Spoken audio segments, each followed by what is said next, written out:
வீட்டுக்கு முகத்தாது ஒரு காலம் என்ன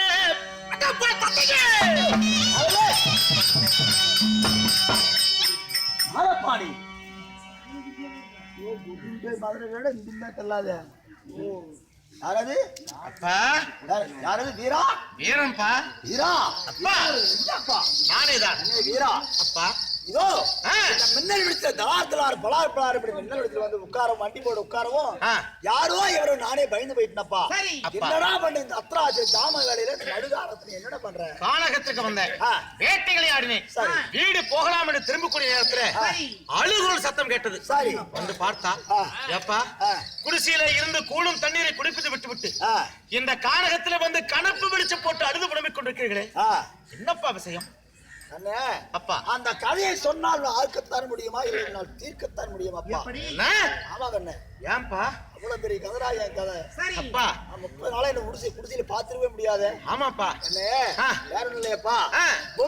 பொம்மன்னாக்கு மகளாகிய பொம்மையம்மா வயசுக்கு வந்துட்டா.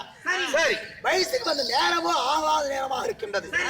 அந்த ஆகாத நேரத்துல வயசுக்கு வந்ததால பொம்மையம்மாவை கொண்டு போய் ஊருக்கு அப்பால் இருக்க மண்டுரையா சுந்தரி இடத்துல கொண்டு போய் அம்பி விரதம் சொல்லி வச்சதுனால பொம்மையம்மாளை அப்படி அம்பை விரதற்கு பொம்மையம்மாளுக்கு என்னத்தான் காவலுக்கு போட்டுக்கிறாங்க. ஆகட்டும், அதான் பாதுகாப்பா இருக்கணும். சரி அப்படி 30 நாள் காவல் காத்துட்டேன்.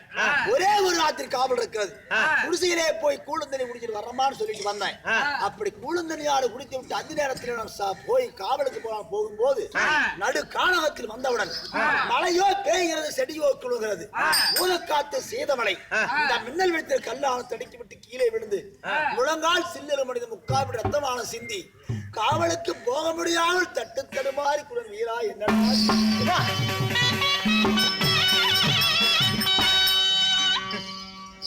30 நாள் காவலை காத்தீர்கள், ஒரு ராத்திரி காவலை காக்க முடியல. அப்பா மகனே, ஒரு தந்தைக்கு பிள்ளை எதற்காக பிறக்க வேண்டும்? கட்ட முடியாத கடனை கட்டுவதற்கு பிள்ளை, தூக்க முடியாத சுமையை தூக்கிவிட பிள்ளை, திங்க மாட்டாத சாதத்தை தின்பதற்கு பிள்ளையாக பிறக்க வேண்டும்.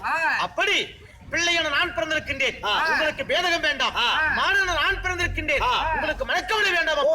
அதனால நீங்கள் உத்தரவு கொடுத்தால், நீங்கள் கட்டையிட்டால் இந்த ஒரு ராத்திரி காவலுக்கு நான் போய் வருகிறேன் தந்தையே.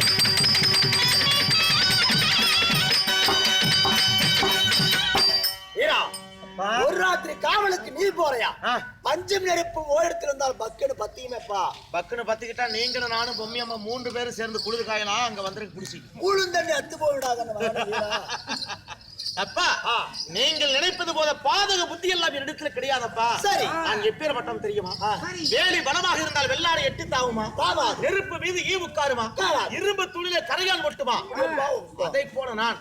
அதனால கவலை வேண்டாம், நம்பிக்கை வச்சு என்ன காவலுக்கு பிடிச்சிருப்பேங்கப்பா. சின்னி கடிக்க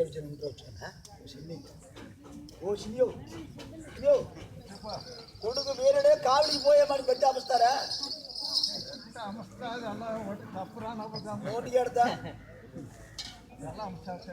சரி ரைட்டு.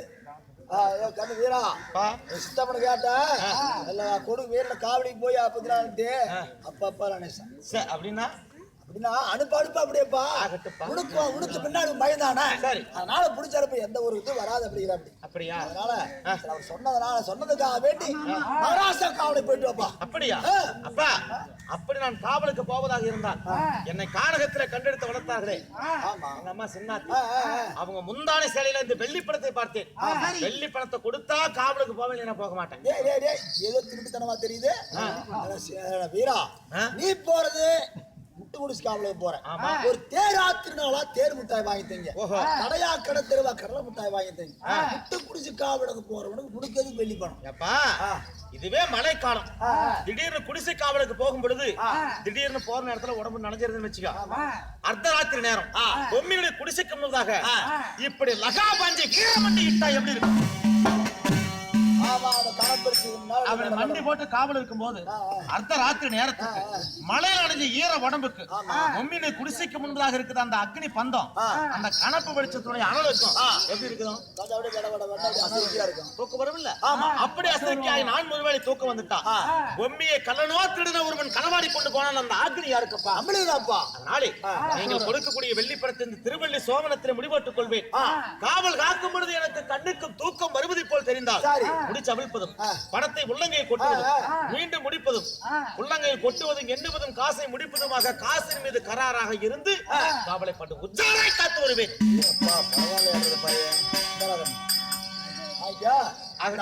தொலைச்சிடாத வாக்கியமா இருக்க சந்தைக்கு போறதுக்கு தோடு வாங்கிட்டு வரதுக்கு காசு கொடுத்துக்கிறா வில்லி வித்தி ஆகிரு. ஆகட்டும் பத்திரமா போயிட்டு வா. போய் வா. இன்னொரு சந்தேகம்ப்பா. என்னப்பா? ஆமா இதான் மழைக்காலம்னு சொல்றீங்க. ஆமா. பொம்மை குடிச்சு காவல் காத்துட்டு இருக்கும் பொழுது மழை வந்துட்டா பொம்மையம்மா திடீர்னு மழை வந்துட்டா பொம்மையம்மா தான் குடிச்சுக்கல நனையாமல் இருக்கு. ஆமா. நாம எங்கப்பா இருக்கிறது? அப்படி ஏழை கண்ணு பொம்மையம்மா குடிச்சு முன்னாடி ஒரு பந்தம் எரியுமே. ஆமா. அதுல ஒரு பந்து எடுத்து கொல்லி கட்டி எடுத்துக்கோ. காடிட்டே போன ஒண்டித்தனம் கூப்பிட்டு ஒரு ஆலாமரம்.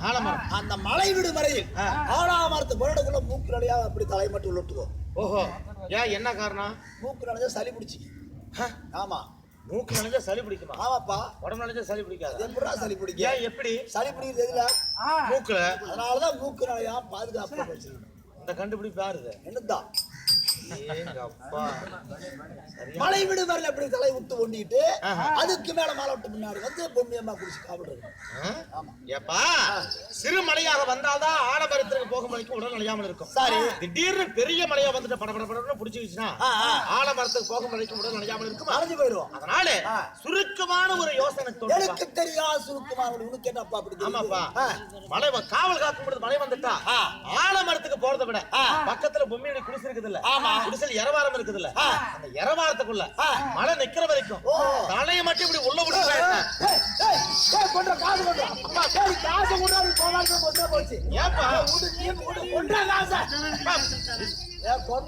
காசு? ஏன்டா கொஞ்சமா மழை வந்தா தலை உள்ளுடுவேன், இன்னும் கொஞ்சம் வேகமா வந்து உடம்பு விடுவேன், இன்னும் கொஞ்சம் வேகமா வந்து உள்ளே புதல் நோண்டு சின்னியா சின்னியா நோண்டே பண்ணாடு கம்பு நீ பாடத்துக்கு வந்து நான் பண்ண முடிச்சா உச்சோசமா தெரியும். கொண்டாடா பாடுறீங்க. அப்பா வார்த்தைக்கு உங்ககிட்ட சொல்லி பார்த்தேன். சரி, என்ன வார்த்தை சொல்றீங்களா? அப்படி எல்லாம் இல்ல, பாயிரம் இருந்தாலும் தாழ்த்தப்படி ஜாகிரை பிறந்தவங்க அவன் நாய்க்கிருங்க. பார்த்து வெளியிருந்து பத்திரமா காவல் இருந்துட்டு பிறகு வந்து சேருவாயா? ஆகட்டும்பா, போய் வருகிறேன்.